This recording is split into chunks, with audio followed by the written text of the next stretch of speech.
नाजायज मोहब्बत एक जलती मोमबत्ती की तरह है। शुरू में ये आपका इर्द गिर्द रोशन कर देती है, फिर ये पिघलने और आपको अजियत देने लगती है, आखिरकार खत्म हो जाती है। फिर हर चीज पहले से ज्यादा अंधेरी हो जाती है और आपके पास सिर्फ राख बच जाती है। ये मिसाल बयान करने वाला यकीनन बहुत नाखुशगवार तजर्बात से गुजरा होगा। मुमकिन है आप में से कुछ कह उठे हों, ये मिसाल तो मेरे एहसासात की तर्जमान है। दरअसल आप अकेले उसका शिकार नहीं, ऐसे ही एहसासात रखने वालों पर एक एक्सपेरिमेंट किया गया, यानी जिनके माशूकों ने उन्हें छोड़ दिया था उनके एहसासात के बारे में उनसे पूछा गया। तब कुछ हैरान कुन जवाबात मिले। मैं अभी आपको इस एक्सपेरिमेंट की तफसीलात बताऊंगा, मगर क्या आपको नहीं लगता कि मोहब्बत में नाकामी की कहानियां दरअसल हमेशा एक जैसी होती हैं? क्या इस ताल्लुक की चाल हमेशा एक जैसी नहीं होती? शुरू में हर चीज अच्छी चलती है, आप एक दूसरे को मोहब्बत भरे अल्फाज देते हैं, रोजाना गुड मॉर्निंग, शब बखेर, आई लव यू जैसे मैसेजेस होते हैं। फिर आप अपने माशूक को देखना, उसका हाथ थामना चाहते हैं। आप एहसासात के इस बहाव में खुद को रोक नहीं पाते। जब दिन इसी तरह बीत रहे होते हैं तो एक बार फिर आप अपने दिन की शुरुआत एक खूबसूरत टेक्स्ट मैसेज से करते हैं, मगर आपको इसका जवाब शाम में मिलता है। मुझे अब इस ताल्लुक में कोई दिलचस्पी नहीं रही। अचानक आपको एक धचका, एक शौक लगता है। इस मैसेज की तवक्का तो आपने कभी न की थी। जब सब कुछ अच्छा चल रहा था तो फिर ये मैसेज कैसे आ गया? वो जिंदगी जिसका आपने ख्वाब देखा था, वो मोहब्बत जिसे आपने खूबसूरत और खुशगवार समझा था, वो किरची किरची हो गई। दिन गुजरते गए मगर आपके जहन में वही वाकया समा गया। आप उदास होते, आप शर्मिंदा रहते, मगर आप उसकी यादों को रोक ना पाते। आप कह उठते, आखिर क्यों? आप उस मामले को समझने की कोशिश करते, मगर आपको कोई जवाब न मिलता। आपने उसकी कमी को बहुत ज्यादा महसूस किया। आपका दिल टुकड़े टुकड़े हुआ और आप टूट गए। फिर अक्सर बेअख्तियार रोने लगे। हो सकता है आपने उसे बद दुआएं भी दी हों, मगर क्या ये वही शख्स नहीं जिसे आपने खूबसूरत जुमले कहे थे, जिसे आपने सबसे बढ़कर चाहा था? वो शख्स जिसके लिए आपने कहा था, मैं तुम्हारे लिए जान दे दूंगा। क्या हुआ कि उसने आपकी मोहब्बत का कत्ल कर दिया और अपनी जिंदगी में आगे बढ़ गई? क्या हुआ कि आप अब इस हालत को पहुंच गए? आप अपने दोस्तों से उसके मुतालिक खबरें सुनते हैं। आप सोचते हैं कि शायद उसे किसी और से मोहब्बत हो गई हो। आपको गुस्सा आता है, खुद को कमजोर महसूस करते हैं। आप अपने दोस्तों से मदद मांगते हैं, मगर वो कहते हैं हमने तुम्हें समझाया था, तुम समझे क्यों नहीं? या फिर यूं कहते हैं वक्त सबसे बड़ा मरहम है, ये वक्त भी गुजर जाएगा। आप खुद से कहते हैं काश ये सब इतना आसान होता, काश मैं अपनी मर्जी से इस एहसास को खत्म कर सकता। फिर आपको ये पता चलता है कि शादी के बगैर ऐसा ताल्लुक रखना इस्लाम में किसी तरह भी जायज नहीं है। शायद मेरा रब मुझे उस अजियत से बचाना चाहता था जिससे मैं अब गुजर रहा हूँ। आजकल मूवीज, टीवी सीरीज और सोशल मीडिया हमें बताते हैं कि फ्लर्ट करना कितना मजेदार है, मगर वो ये कभी नहीं बताते कि उदास गीत कैसे उस दर्द की इक्कासी करते हैं। फ्लर्टिंग को इस्लाम में नाजायज मोहब्बत कहते हैं। मेरी ये बात सुनकर आप में से कुछ कह सकते हैं, फिर हम शादी कैसे करें? आप उस शख्स को पहले से जाने बगैर ये अहम फैसला कैसे कर सकते हैं? दरअसल इस्लाम आपको ये नहीं कहता कि मुलाकात किए बगैर शादी कर लो, मुस्तकबल में तो बहरहाल एक दूसरे को जान ही लोगे। नहीं, इस मामले को बिल्कुल गलत तौर पर समझा गया है। मैं इस पर बात करूंगा, मगर अभी मैं उस मामले के बारे में इस्लाम के सबसे मुमताज स्कॉलर्स में से एक बद्दी अल-जमा सईद नूरसी का कौल आपको सुनाना चाहता हूँ। वो कहते हैं, नाजायज मोहब्बत जिसके साथ हसद की तकलीफ, मोहब्बत में नाकामी की अजियत और हरजाई मोहब्बत का एहसास होता है, इस मामूली सी खुशी को एक जहर आलूद शहद में बदल देता है। बाहर से ये मज़ेदार लगता है, मगर दरअसल इस तरह की मोहब्बत अंदर से जहर आलूद कर देती है और ये जहर नफ्सियाती व जज्बाती नुकसानात छोड़ जाता है। मैं यहाँ 5 बुनियादी नुकसानात की बात करूंगा, मगर उनकी वजाहत से पहले मैं उस एक्सपेरिमेंट के नताइज बताता हूँ जिसका मैंने शुरू में जिक्र किया था। मोहब्बत में नाकामी के बाद एहसासात का एक्सपेरिमेंट। उन्होंने सैकड़ों लोगों पर यह एक्सपेरिमेंट किया, जिनमें से ज्यादातर लोग 18 से 25 साल के दरमियान थे। इन सब में मुश्तरक बात यह थी कि सब मोहब्बत में नाकाम हो चुके थे। इनमें से कुछ को माशूकाएं छोड़कर चली गईं, कुछ को धोखा दिया गया था, कुछ ने अपनी मर्जी से खुद को अलग कर लिया था, कुछ बाहमी मुआदे से अलग हो गए थे और इसी तरह के दीगर अफराद। नताइज को देखकर हमें मालूम होता है कि आधे से ज्यादा रिश्ते 1 साल से भी पहले टूट गए। उनमें से तकरीबन 30% रिश्ते 1 से 2 साल रहे। यानी जब मकसद शादी नहीं बल्कि फ्लर्टिंग था तो ज्यादातर रिश्ते टूट गए, और टूटे भी इतनी आसानी से नहीं। इनमें से ज्यादातर अपने पीछे जज्बाती घाव लगा गए। एक्सपेरिमेंट के कुछ पार्टिसिपेंट्स ने अपने एहसासात इन अल्फाज में बयान किए। उसकी सोचें मेरा पीछा नहीं छोड़ते, मेरा ज्यादातर वक्त उसकी यादों में खर्च होता है। मैं ये सोचकर उदास हो जाता हूँ कि हम अब दोबारा कभी नहीं मिल पाएंगे। मेरे रोजमर्रा काम वक्त पर नहीं हो पाते क्योंकि मैं उसके बारे में सोचता रहता हूँ। मेरी जिंदगी में कोई भी उसकी जगह नहीं ले सकता। हमें नताइज में ये भी नजर आता है, इनमें से सिर्फ 18% ताल्लुकात बाहमी मायदे से खत्म हुए। क्या आप इसका मतलब जानते हैं? मतलब ये कि मोहब्बत की ज्यादातर नाकामियों में हमेशा एक ने ही दूसरे को छोड़ा। शायद वजह ये हो कि डेटिंग में ज्यादातर अफराद को इतनी गहरी जवाबी मोहब्बत नहीं मिलती जितनी शिद्दत से वो दूसरे को चाहते हैं। कपल के एहसासात एक दूसरे के लिए एक जैसी सतह पर नहीं होते, जैसा कि बदी इल्ज़मा ने उसे हरजाई या नामहरबान मोहब्बत की अजियत कहा था।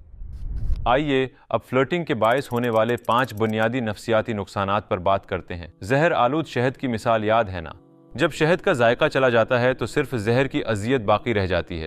पहला नुकसान हरजाई मोहब्बत की अजियत, दूसरे अल्फाज में कि जाने वाली मोहब्बत के मुकाबले में मिलने वाली मोहब्बत में कमी की अजियत। हमने अभी उस पर बात की। जब आप और आपके पार्टनर के दरमियान कोई संजीदा रिश्ता नहीं होता, जैसे कि शादी और हलाल सर्कल, तो क्या आपकी जाने वाली और मिलने वाली मोहब्बत में बराबरी की उम्मीद रख सकते हैं?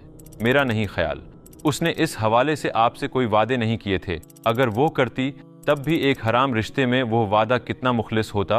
तजुर्बा हमें बताता है अगर आप फ्लर्टिंग में उसकी उम्मीद रखते हैं तो फिर आपको मायूसी के सिवा कुछ नहीं मिलेगा। उस बात की कोई गारंटी नहीं कि आपको मोहब्बत के जवाब में मोहब्बत मिलेगी, लिहाजा आपके जहन में हमेशा शुकूक व शुबहात रहेंगे। दूसरा नुकसान डिप्रेशन। जाहिर है दूसरे शख्स के साथ आपका मजबूत ताल्लुक होता है और जब ये रिश्ता खत्म होता है तो आप जज्बाती तौर पर बर्बाद हो जाते हैं। हर चीज अपने मानी खो देती है। आपकी जिंदगी की तवानाइयां खत्म हो जाती हैं। आपकी खाने और सोने की आदत तक बहुत सी चीजों में खलल आ जाता है। आप साथ गुजारे हुए लम्हात को याद करते हैं। वो यादें जिन्होंने आपको पहले खुश किया था अब अजियत देती हैं। यहाँ तक कि जिंदगी की सबसे मजेदार चीजें भी आपको कोई खुशी नहीं दे पाती, क्योंकि आप अपने अंदर के दर्द पर काबू नहीं पा सकते। गोया आपका दिल इन तमाम अजियतों के साथ आपको कहता है तुमने नाजायज मोहब्बत से मुझे गंदा क्यों किया?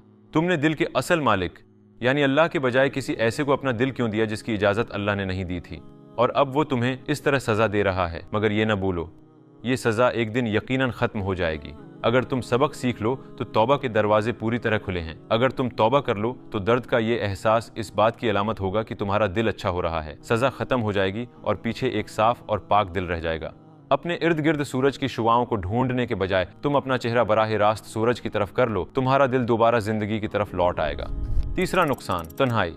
आप किसी को नहीं बता सकते कि आप किस करब से गुजर रहे हैं, और अगर बता भी दें तो कोई उसे नहीं समझता। आप अपनी जात में गुम हो जाते हैं और आप खुद को बेबस और गैर अहम समझने लगते हैं। आपके अंदर मुस्तकिल एक खला का एहसास पैदा हो जाता है और कभी कभी उस जज्बाती अजियत के मारे आपका रोने को दिल चाहता है। आपके जहन में उस लम्हे की झलकियां चलती हैं जब आपका ताल्लुक टूटा था। आप सोचते हैं कि आपकी जिंदगी में कोई भी कभी उसकी जगह नहीं ले सकता। आप ये सब सोचते हैं, मगर कितनी जल्दी आप ये भूल जाते हैं कि वो वाहिद जात जिसकी जगह कोई नहीं ले सकता वो अल्लाह है। अब उसकी सजा में आप तन्हाई महसूस करते हैं। याद रखें, सबक खुद को तब तक दोहराता है जब तक उसे सीख ना लिया जाए। फिर दोबारा उसी आजमाइश से गुजरे बगैर इस तन्हाई से फायदा उठाएं और अपना रुख अपने रब की तरफ फेर लें, क्योंकि सिर्फ वही आपको समझ सकता है। चौथा नुकसान मायूसी। बिल्कुल कैंसर की तरह यह आपके अंदर पैदा होने लगती है, जैसे कि आपने पूरी जिंदगी उसके साथ गुजार दी हो। आप नहीं जानते कि अब उसके बगैर क्या करें। आप मकसद खो चुके हैं। आप उसे भूलना चाहते हैं, आप याद नहीं रखना चाहते, मगर ये आपके बस में नहीं। आप ऐसा नहीं कर पाते। आप मजबूर हैं। आपका दिल टुकड़े हो चुका है, मगर भूल नहीं पाते। मायूस वो होते हैं जो अल्लाह को हकीकतन नहीं जानते। जो उसे जानते हैं उनके लिए मायूसी की कोई गुंजाइश नहीं। आप खुद को अपने रब से दूर कर चुके हैं और उसने इस तरह से आपको अपनी याद दिलाई है। और अगर अब वो आपको अपनी याद दिला चुका है तो सबसे पहला पुरुमीद शख्स आपको ही होना चाहिए। फिर उन्हें छोड़ दें जिन्होंने आपको छोड़ दिया और जो आपको छोड़कर जाने वाले हैं। आपके लिए ये जानना काफी है कि आपके रब ने आपको नहीं छोड़ा। और आखिरी नुकसान हराम चीज की अजियत। हमारा रब हमें सूरतुल इसरा की आयत 32 में हुक्म देता है, जिना के पास भी न फटको। यहाँ ये बताया गया कि सिर्फ जिना के अमल नहीं बल्कि उन रास्तों से भी बचो जो इस तक लेकर जाते हैं। अल्लाह जिसने हमें पैदा किया, जाहिर है वही हमें सबसे बेहतर जानता है। जब इस तरह कुर्बत अख्तियार की जाती है तो अपनी ख्वाहिशात, अपने नफ्स और शैतान से बचना बहुत मुश्किल होता है। ऐसे बेशुमार लोग हैं जिन्होंने इस तरह नाकाबिल तलाफी गुनाह किए। हराम मोहब्बत चाहे कितनी ही मासूम नजर आए, इस गुनाह कबीरा की तरफ पहला कदम है। लिहाजा नाजायज मोहब्बत का ख्वाब देखना भी इंसान को गलत रास्ते की तरफ ले जा सकता है। चूंकि आप अपनी बीवी के साथ ये सब पहली मर्तबा तजुर्बा करने का मौका पाते हैं, लिहाजा आपकी पिछली जिंदगी उसे बेमजा बना सकती है। एक तरफ पहली मर्तबा उसका हाथ थामना, पहली मर्तबा उसके साथ सफर करना, तमाम चीजें पहली मर्तबा साथ तजर्बा करना, और दूसरी तरफ खुद को उसके सामने बिल्कुल नेक और पाकबाज भी पेश न कर पाना। तसव्वुर करें कि आप अपनी बीवी के साथ वक्त गुजार रहे हैं और अचानक आपको अपनी साबिका गर्लफ्रेंड याद आ जाती है जिसके साथ भी आपने यही सब किया था, तो आप कब तक इस तरह गुजारा कर सकेंगे? या क्या आप चाहेंगे कि आपकी बीवी ने माजी में किसी और के साथ यही सब किया हो?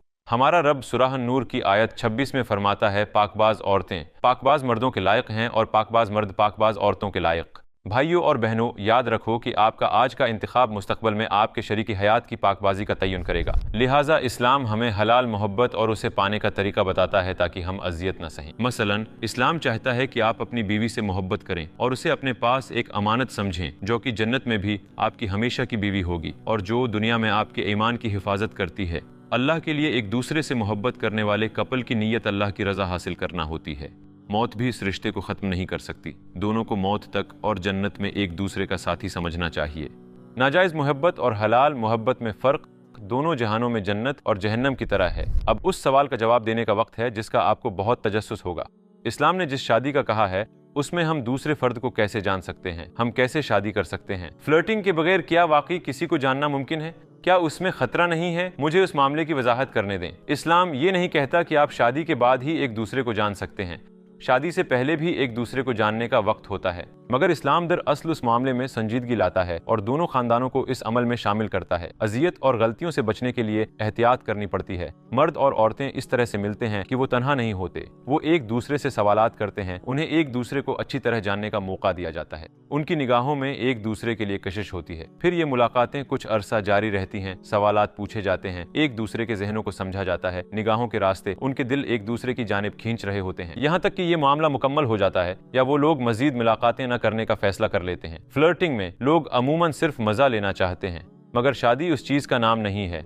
साथ मजे करने का मतलब हरगिज ये नहीं कि वो शख्स आपके लिए बिल्कुल ठीक होगा। ये दोनों लोग साथ मिलकर मुश्किलात से गुजरेंगे, उनमें इख्तिलाफ भी होगा, वो बहरानों से भी निपटेंगे, वो एक दूसरे की शख्सियत के तमाम पहलू जानेंगे और अगर अल्लाह ने उन्हें अता किए तो वो साथ मिलकर बच्चों की परवरिश करेंगे। सालों तक फ्लर्ट करने वाले कपल्स जो सिर्फ एहसासात और ख्वाहिशात पर फोकस करते हैं, ये कहते हुए अलग हो जाते हैं, मुझे लगा मैं तुम्हें समझता था, मगर इस्लामी मुलाकात के अमल में ये सब इस तरह से नहीं होता। दोनों का फोकस एक दूसरे को कायल करना नहीं होता, बल्कि वो ये फैसला करने की कोशिश करते हैं कि ये मेरे लिए सही जोड़ है या नहीं।